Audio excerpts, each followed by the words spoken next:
ଆଜ୍ଞା ପରିଚୟ ଆଜ୍ଞା। ମୁଁ ବରିଷ୍ଠ ମଞ୍ଚ ଉପସ୍ଥାପକ ସାହିତ୍ୟିକ ଶିବସୁନ୍ଦର ମିଶ୍ର। ଆଜିର କାର୍ଯ୍ୟକ୍ରମ ବିଷୟରେ କ'ଣ କହିବେ?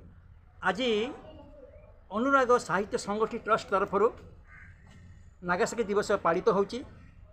ଶାନ୍ତି ଉପରେ ଆଲୋଚନା କରାଯାଉଛି ଏବଂ କବିତା ଆସର ଅନୁଷ୍ଠିତ ହେଉଛି। ଯେତେବେଳେ ପୃଥିବୀରେ ଯୁଦ୍ଧର ଘନଘଟ ଛାଇ ଯାଇଛି ଏବଂ ପ୍ରତ୍ୟେକ ମୁହୂର୍ତ୍ତରେ ନାଗରିକମାନେ ମୃତ୍ୟୁକୁ ଆଶଙ୍କା କରୁଛନ୍ତି, ଭୟରେ କାଳାତିପାତ କରୁଛନ୍ତି। ତେଣୁ ମୃତ୍ୟୁ ଭୟକୁ ଦୂର କରିବା ପାଇଁ ଏବଂ ପୃଥିବୀକୁ ଶାନ୍ତି ଦେବା ପାଇଁ ଆଜିର ଦିବସଟି ଅଭିପ୍ରେତ। ଏବଂ ଆମେ ଦେଖୁଛୁ ଯେ ସମଗ୍ର ବିଶ୍ୱରେ ପରସ୍ପର ଭିତରେ ସନ୍ଦେହ, ମତାନ୍ତର, ମନାନ୍ତର ଏବଂ କୂଟନୀତି ଚାଲିଛି, ଯାହାଫଳରେ ପୃଥିବୀ ପ୍ରତି ବିପଦ ଘନେଇ ଆସୁଛି। ବର୍ତ୍ତମାନ 1945 ମସିହାରେ ଯେଉଁ ବୋମା ପଡ଼ିଥିଲା ହିରୋସୀମା ନାଗାସାକି ଉପରେ, ତାଠୁ ଅନେକ ଗୁଣେ ଶକ୍ତିଶାଳୀ ବୋମା ପୃଥିବୀ ପାଇଁ ସଂରକ୍ଷିତ ହୋଇକରି ଅଛି।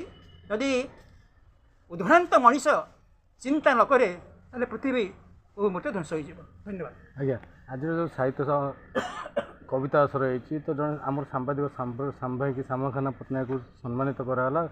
ଏଥିସହିତ ଏକ ପୁସ୍ତକ ବି ଉନ୍ମୋଚନ ହେଲା, ତା ବିଷୟରେ ଟିକେ ବିସ୍ତୃତ ବିବରଣ କରନ୍ତୁ। ପୁସ୍ତକ ଉନ୍ମୋଚନ ହେଲା ନାରୀ ସେ ନାରାୟଣୀ ପ୍ରମୋଦା ଦେବୀଙ୍କର। ତାଙ୍କର ଏଇଟା 7ମ ଅବଦାନ। ଅନେକ ବହି ସେ ଲେଖିଲେଣି।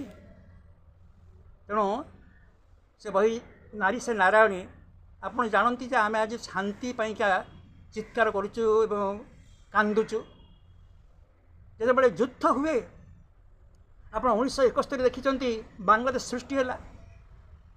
ସେତେବେଳେଠୁ ଆରମ୍ଭ କରି ପ୍ରତି ଯୁଦ୍ଧରେ ଆପଣ ଦେଖନ୍ତୁ, ମହାଭାରତ ଦେଖନ୍ତୁ, ରାମାୟଣ ଦେଖନ୍ତୁ, ସବୁଠି ନାରୀମାନଙ୍କୁ ନେଇକି ହିଁ ଆମର ଯୁଦ୍ଧ ଘନଘୋର ହେଇଛି। ଏବଂ ସେଇ ନାରୀମାନଙ୍କ ଉପରେ ଲମ୍ପଟ ବ୍ୟକ୍ତିତ୍ୱମାନେ ଏବଂ ତଥାକଥିତ ଉଦ୍ଭ୍ରାନ୍ତ ସୈନିକମାନେ ଯେଉଁ ପ୍ରକାର ଅତ୍ୟାଚାର କରନ୍ତି, ଅନାଚାର କରନ୍ତି, ବଳାତ୍କାର କରନ୍ତି, ତା'ର କଥା କହିଲେ ସରିବ ନାହିଁ।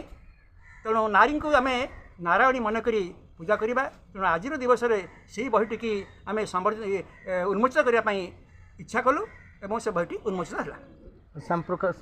ଶ୍ୟାମକାହ୍ନା ପଟ୍ଟନାୟକ ସେ ହେଉଛନ୍ତି ଆମର ଜଣେ ବରିଷ୍ଠ ସାମ୍ବାଦିକ ଏବଂ ଆମେ ଆଶା ରଖିଛୁ ଯେ ଖାଲି ଶ୍ୟାମକାହ୍ନା ପଟ୍ଟନାୟକ ନୁହନ୍ତି, ଆମର ବହୁ ସାମ୍ବାଦିକଙ୍କୁ ଆମେ ଏହି ପ୍ରକାର କ୍ରମାନ୍ୱୟରେ ସମ୍ମାନିତ କରିବୁ, ସମ୍ବର୍ଦ୍ଧିତ କରିବୁ। ରହୁଛୁ। ଧନ୍ୟବାଦ।